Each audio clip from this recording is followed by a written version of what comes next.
So United are in the Champions League, and I guess the league form isn't looking great. The Champions League is something can happen that can motivate the fans. We've seen even seasons where United didn't win Champions League, like the PSG result that year. What that can do to your season. Yeah. So this is a very big game for Manchester United, probably the biggest of the season. This is the biggest week in Ten Hag's time at Manchester United. I don't agree, but okay.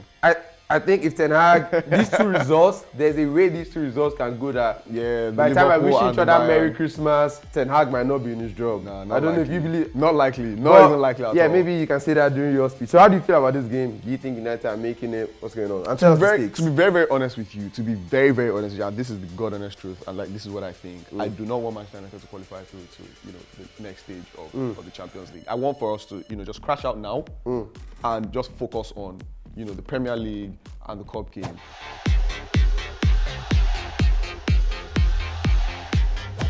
Hey yo. No other place to start from the very beginning. I want to greet you guys. Season's greetings from the top of the table. It's quite lonely up there, quite chilly, but we're there. We don't know how we ended up there. We bashed our way.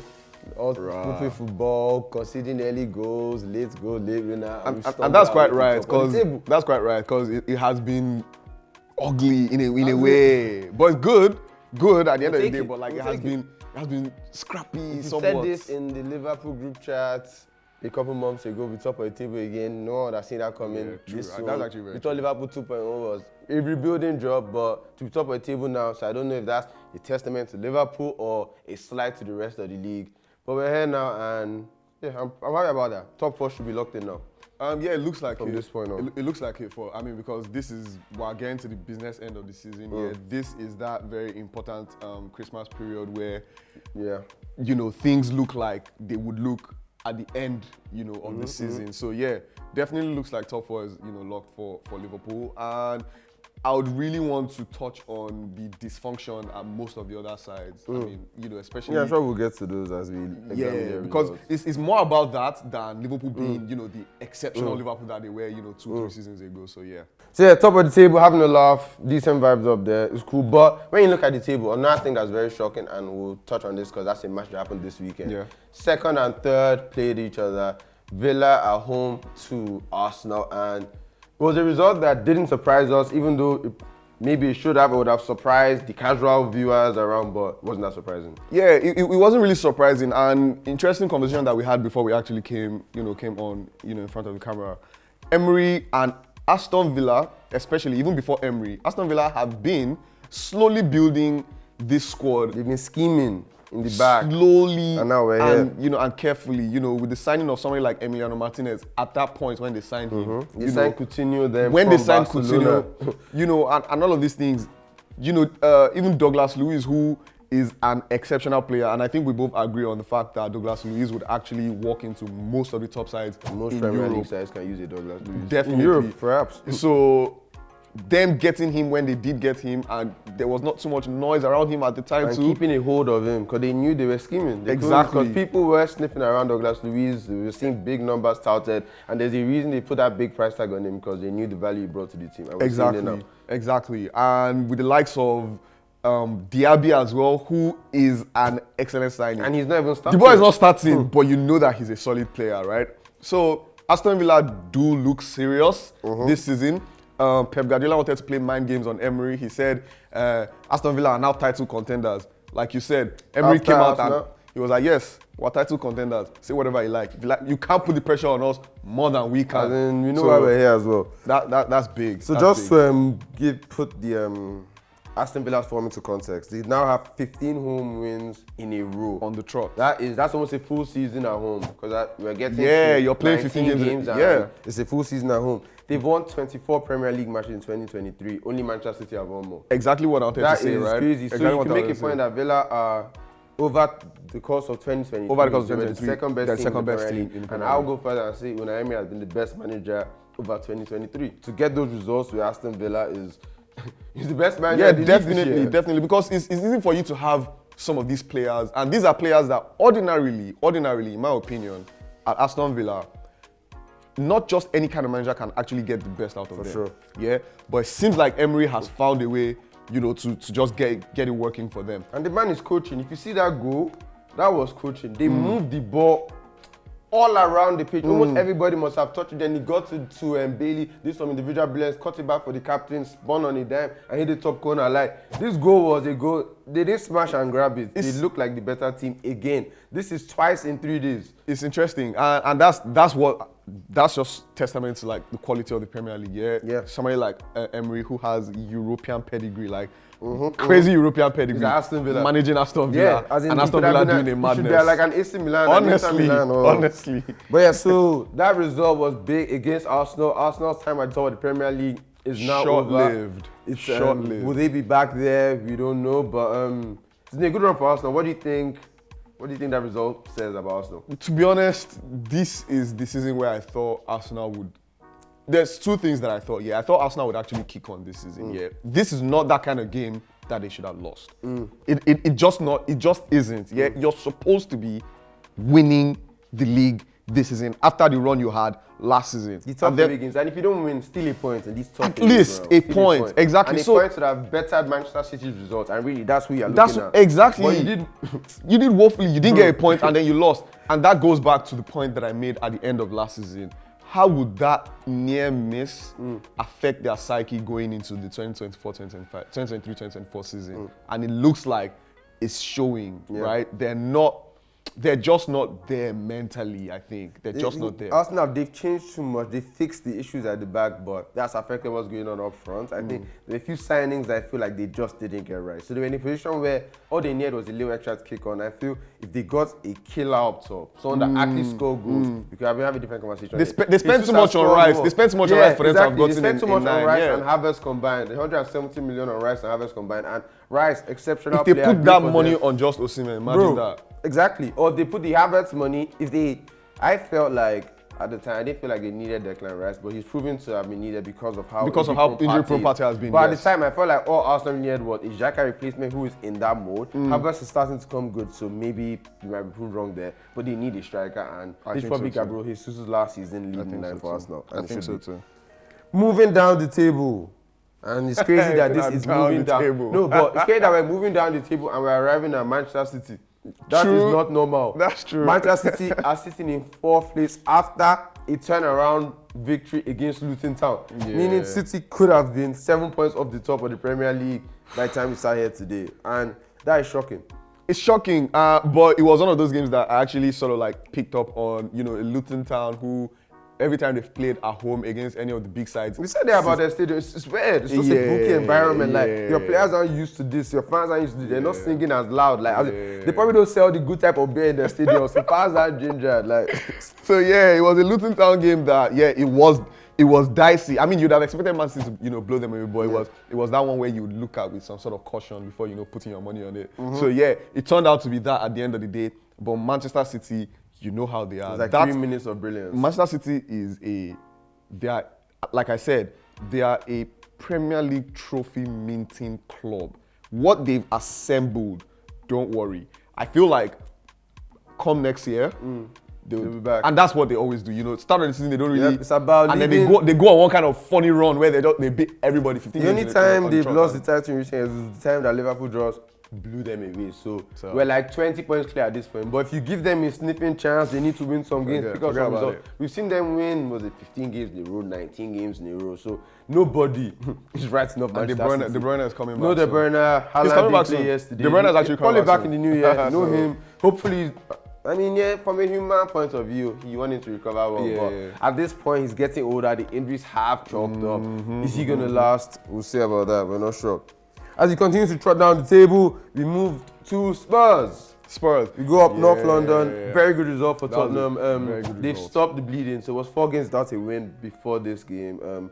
Big result for them. Their top 4 aspirations have probably been dented, but this result kind of gives them a chance. It's possible again. Yeah, it does. It most definitely does. And good to get a result against a fellow top 4 contender, top 5 contender in Newcastle. Big result. Yeah, very big result. I've liked the way Tottenham have played from preseason, and I've been waxing lyrical about it from preseason. Yeah, I watched a few of their preseason games, and it still shocks me till today how I stumbled on their preseason games and I found myself watching them. But they've just continued. The injuries came to bite them, at the wrong time. They had injuries to very, very important players, especially James Maddison. Yeah, that was terrible. And that sort of, was, and it seems in this game, Postecoglou has found a way to get results without Maddison, and then hopefully Maddison comes back in January and is, back to business. They resume, business as usual. So yeah, shout out Spurs. Good result. As we move further down the table, we arrive at, we have a United kit in the room, so in case I almost forgot, we arrive at Manchester United, and I think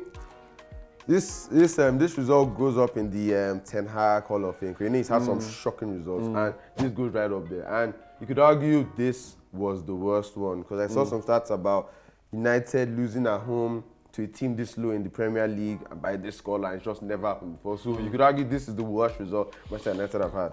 But there are many talking points, right? 35 home losses since Alex Ferguson. Throughout Alex Ferguson's time at Manchester United, he lost only 34 home games.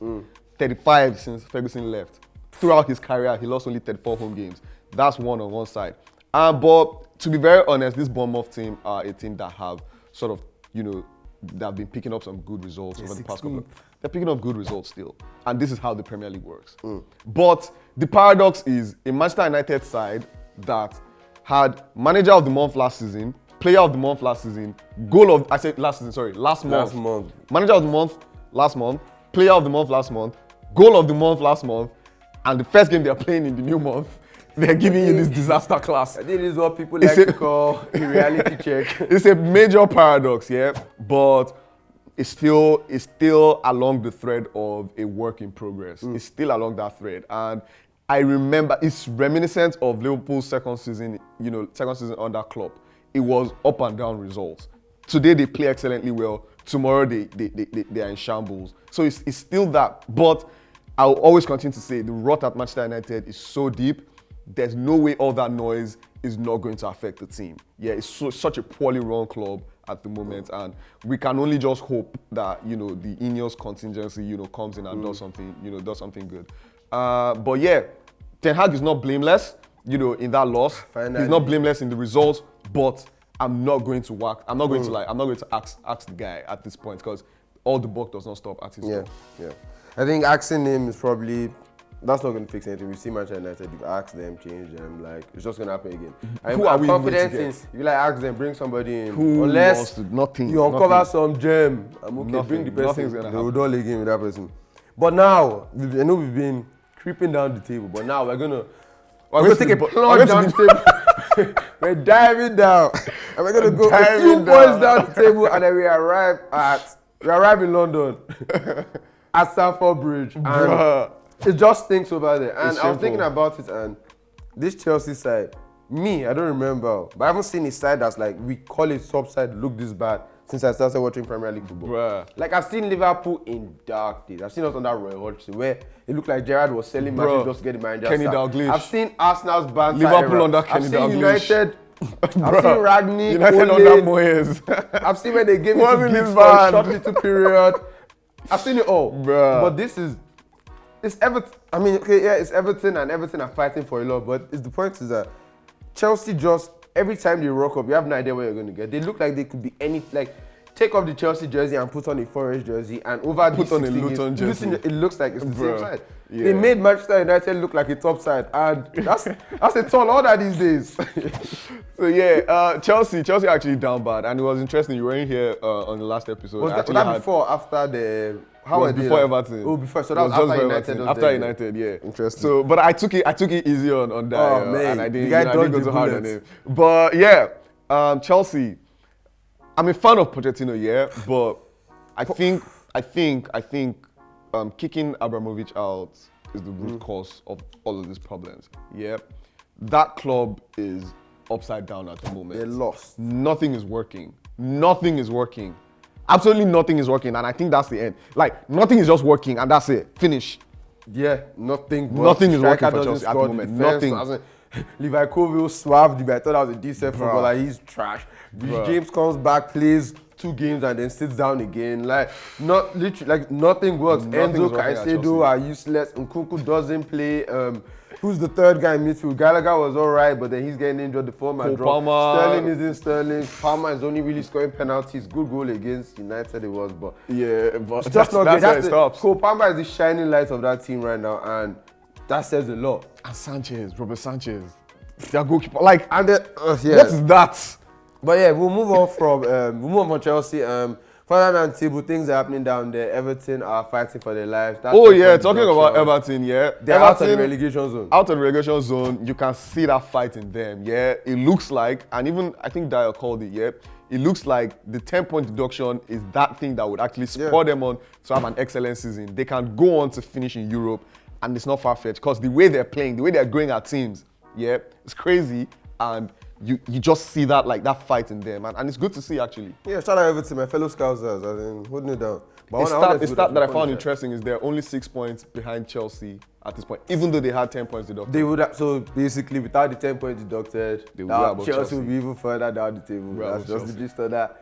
But moving on from league football, we're going to go to Champions League football. Yep. And whilst on Champions League football, also when they thought of something, you blasphemed there about the Champions, about Liverpool, Man U, second season. You know Jurgen Klopp was in the Champions League final, his second season at Liverpool. What's this man talking about? You know it was so, I want to expect What that is from he you. talking about? So United are in the Champions League, and I guess the league form isn't looking great. The Champions League is something can happen that can motivate the fans. We've seen even seasons where United didn't win Champions League, like there was the PSG result that year, what that can do to your season. Yeah. So this is a very big game for Manchester United, probably the biggest of the season. This is the biggest week in Ten Hag's time at Manchester United. I don't agree, but okay. I think if Ten Hag, these 2 results, there's a way these 2 results can go that. Yeah. By the time I wish Liverpool each and other Bayern. Merry Christmas, Ten Hag might not be in his job. Nah, I don't know if you believe. Not likely. Not But, even likely at all. yeah, maybe you can say that during your speech. So how do you feel about this game? Do you think United are making it? What's going on? And tell us the stakes. To be very, very honest with you, very honest with you, and this is the God honest truth, and like this is what I think. I do not want Manchester United to qualify through to the next stage of the Champions League. I want for us to just crash out now and just focus on the Premier League and the cup games, and just have a little less number of games to just battle with, and just figure things out. Just take it slow. But when you're fighting on multiple fronts, like the games are coming thick and fast. Now we've played how many games in just a week? Yeah, and we're going to play another one against Bayern Munich at home. So it's crazy. Yeah. And this is not the kind of like ruckus you want when you're trying to figure and just find your feet. So I think it would actually do Man U good. We'd lose a lot of money, but it would do the players, it would do the club, it would do the manager himself good if we just crash out at this point. But do you think so just give us a scenario at which United qualified now. Do you think, and what the probability of that happening? Do you think it can happen? It's not impossible because against Bayern Munich at the Allianz Arena, Manchester United actually played very well, surprisingly, and we're this close to getting a positive result, but we lost. Yeah. So it's possible for Manchester United to still go through if they beat Bayern Munich at Old Trafford and both Copenhagen and Galatasaray get a draw. Yeah. That would be big. That will be big, but I'm not really I'm not even really wanting it. In your favor, this could work either way. Bayern Munich just held a nice 5-pack over the weekend and no one expected. So maybe they're not that good. Maybe Bayern Munich are actually not really that good. So, but it's like it's a wounded animal. Are they going to run or are they going to take it out on Manchester United? And we've seen these guys in Europe. Arsenal will probably testify to that. Football fans in general would testify to what German football teams are like. They don't, when they smell blood, they're not going to take it easy on you. Now they're going to want to send you a message. But not a Tuchel's Bayern Munich. Maybe not. No, Tuchel's maybe Bayern not. Munich. We'll keep an eye on that game. Very important game. Big teams, even without the stakes. Bayern Munich versus Manchester United. Yeah, definitely a big game. Yeah. But as we come into the 6th match day of the Champions League, you understand that most things have been settled. Madrid have qualified, Bayern have qualified, City, Arsenal. But the group of death lived up to the expectation, and we're here, game week 6, and it's still all to play for. Yeah, it's still all to play for. Pretty much everyone can qualify. Yeah. But if PSG are to beat Dortmund, so at the moment, Dortmund are top of that group. Yep. Very impressive for them to be there. 10 points after the players did. So Dortmund, just done it again. Yeah. Dortmund are top of there. PSG second, and I believe it's Newcastle, and then AC Milan. So we're in a situation where a PSG win sees them and BVB go through. Yep. But if PSG don't win and they lose, and Newcastle manage to win their game, then they can go a point ahead of PSG and make it through to knockout stages. That would be a very big occurrence for Newcastle, for English football, to see 3 of the 4 teams qualify. I'll be shame on Manchester United, but still good sometimes. But yeah, let us know your predictions for these games in the comment section. Do you think Manchester United are making it through to the round of 16? That's the question of the day. What do you think is happening in the group of death? Let us know there too. Yeah, for the poetic reasons, it would be good for Newcastle to go through, but the amount of injuries they have and how well they would prefer to perform in the Premier League is best in the crash out. Perhaps, yes, because that 4th spot is possible, and they've had a decent run, crash out here, but I feel like what they would like is to crash out the next stage. Yeah, you want to round make of it to the 16, knockout round. yeah. Like, I'm sure St. James's Park want to see one round of 16, It could be Real Madrid. Like, they're coming second now. So, True. St. James's Park, if they qualify, they are locked in for probably For a the very biggest big game. I've ever seen at St. James's Park. So, that's definitely exciting from a neutral point of view. But like I said, in the comment section, let us know your thoughts on all these games. Let us know your thoughts on the games that happen in the Premier League. Let us know your thoughts on our analysis of those games. If somebody has missing hand, you know where to let your rage out in the comment section. And let us know your previews for the Champions League matches. Tuesday, Wednesday. It was a pleasure rocking with you once again. We'll see you on Friday for the preview of the weekend's games. They're games. You can't run away from it, so you guys can't avoid us. Fully. It's a pleasure. Peace and love.